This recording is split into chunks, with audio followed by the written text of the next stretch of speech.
السلام علیکم۔ جیسے کہ آپ لوگوں کو پتا ہے کہ بڑی عید آ رہی ہے، قربانی کی عید آ رہی ہے، جس میں سب مسلمان قربانی کرتے ہیں۔ تو اس میں کچھ اہم مسائل ہیں جو سب کو جاننے کی ضرورت ہے، سب مسلمانوں کو، کہ 3 دن سے زیادہ نہ رکھے قربانی کے گوشت کو۔ ایک یہ بہت مسئلہ ہے، بڑا مسئلہ ہے، اس کے بارے میں بات کریں گے۔ ذو الحج کے پہلے 10 دن کی فضیلت کیا ہے، مطلب جو پہلے 10 دن ہوتے ہیں، پھر 10ویں دن جو ہے عید ہو جاتی ہے، تو اس کی فضیلت کیا ہے، اس کے بارے میں بات کریں گے۔ قربانی کا صحیح وقت کیا ہے، یہ بہت بڑا مسئلہ ہے، اس کو جاننے کے لیے اس پر بات کریں گے۔ پہلے 10 دن میں ناخن اور بال کاٹنے کا جو مسئلہ ہے اس کے بارے میں بات کریں گے۔ لیکن ایک بات جو کہ کرسٹل کلیئر کر دوں، جو سب سے بڑی بات ہے کہ قربانی کون کرے گا۔ اس کے بارے میں آپ صلی اللہ علیہ وسلم فرماتے ہیں کہ جس کا قربانی کا بس چلے، مطلب اس کے پاس مال ہو، مفہوم کچھ ایسا ہے کہ اس کے پاس اگر مال ہو کسی کے پاس اور وہ قربانی نہ کرے تو وہ ہماری عیدگاہ پر نہ آئے، یہ آپ صلی اللہ علیہ وسلم نے فرمایا ہے۔ مطلب اس کا مفہوم کچھ ایسا ہے کہ جس کا بس ہو، مال ہو جس کے پاس، اور وہ قربانی نہ کرے تو وہ ہماری عیدگاہ پر نہ آئے۔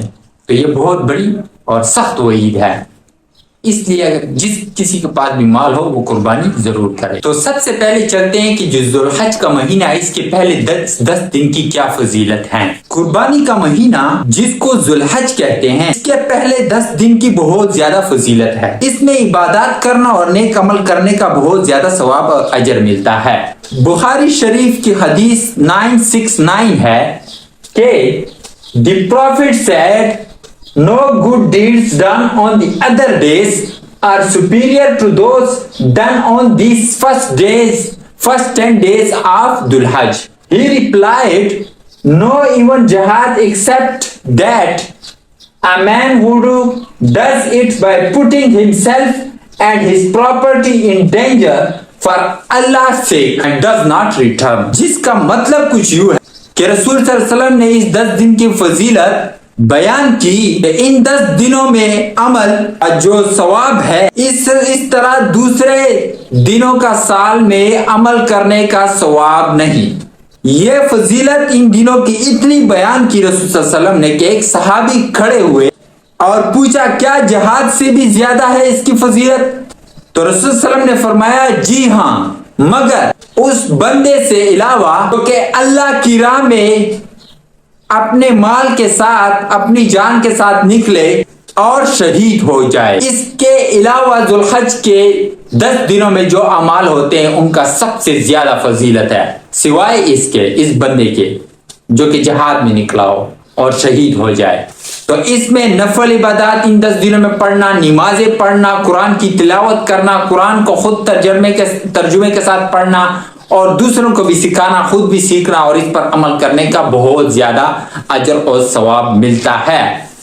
اور رسول صلی اللہ علیہ وسلم، مطلب حدیث نمبر 2437 ہے سنن ابو داؤد کی، کہ رسول صلی اللہ علیہ وسلم ذو الحج کے پہلے 9 دنوں کے روزے رکھتے تھے، اور 10ویں دن تو عید ہوتی ہے اور عید کے دن روزہ، چاہے چھوٹی عید ہو بڑی عید ہو، آپ نہیں رکھ سکتے۔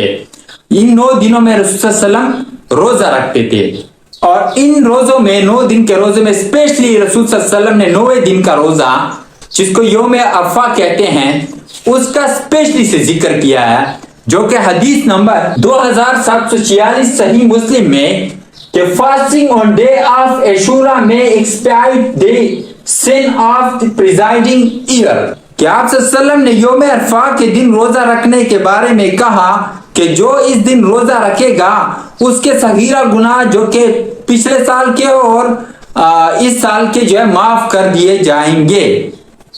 تو یہ کتنی بڑی فضیلت ہے ان دنوں کی، یہ پہلے 10 دنوں کی، اور اس میں روزہ رکھنے کی، اس میں نفل عبادات کرنے کی، اور اس میں سنت کے روزہ رکھنے کی، جو کہ میں نے حدیث سے آپ کو بتایا کہ رسول صلی اللہ علیہ وسلم اسپیشلی 9ویں دن کا روزہ اور پہلے 9 دن روزے رکھتے تھے۔ اب ان 10 دنوں کے بعد کے جو دن ہوتے ہیں ان کو ایام تشریق کہتے ہیں۔ ایام تشریق، یہ تشریق کا لفظ یہاں سے آیا کہ جیسے گوشت کو سکھا دیا جاتا تھا پہلے زمانے میں، آج کل بھی کچھ لوگ جو ہے دیہاتوں میں سکھاتے ہیں، تو اس کو خراب ہونے سے بچانے کے لیے سکھا دیتے تھے اور پھر اس کے بعد میں استعمال کرتے تھے۔ 11، 12 اور 13واں دن، اس کو ایام تشریق کہتے ہیں۔ تو آپ صلی اللہ علیہ وسلم نے یہ کہ حدیث ہے مسلم شریف میں حدیث ہے 2677 نمبر حدیث کہ 11، 12، 13 مطلب یہ ایام تشریق ہے، یہ کھانے پینے کے دن ہیں، اس میں آپ روزہ نہیں رکھ سکتے، یہ کھانے پینے کے دن ہے، اس میں کھائے اور پیے۔ اب ان 10 دنوں کی فضیلت تو ہم نے بیان کر لی اور ایام تشریق کے بارے میں بھی کہ اس میں آپ روزہ نہیں رکھیں گے۔ اب مسئلہ آ جاتا ہے ناخن اور بال کاٹنے کا۔ بہت سے لوگ جو ہے اس میں کنفیوز ہوتے ہیں۔ تو پہلے 10 دن جو ہوتے ہیں ذو الحج کے، اس میں آپ ناخن نہیں کاٹیں گے بلکہ عید والے دن کاٹیں گے۔ یہ وہ لوگ جو کہ قربانی کا ارادہ رکھتے ہوں، جو قربانی کریں گے۔ یہ حدیث ہے 5117 نمبر حدیث مسلم شریف کی کہ نیل مطلب ناخن اور ہیئر مطلب بال، وہ لوگ جو کہ قربانی کرنا چاہتے ہیں وہ نہیں کاٹیں گے، عید کے دن پھر کاٹیں گے۔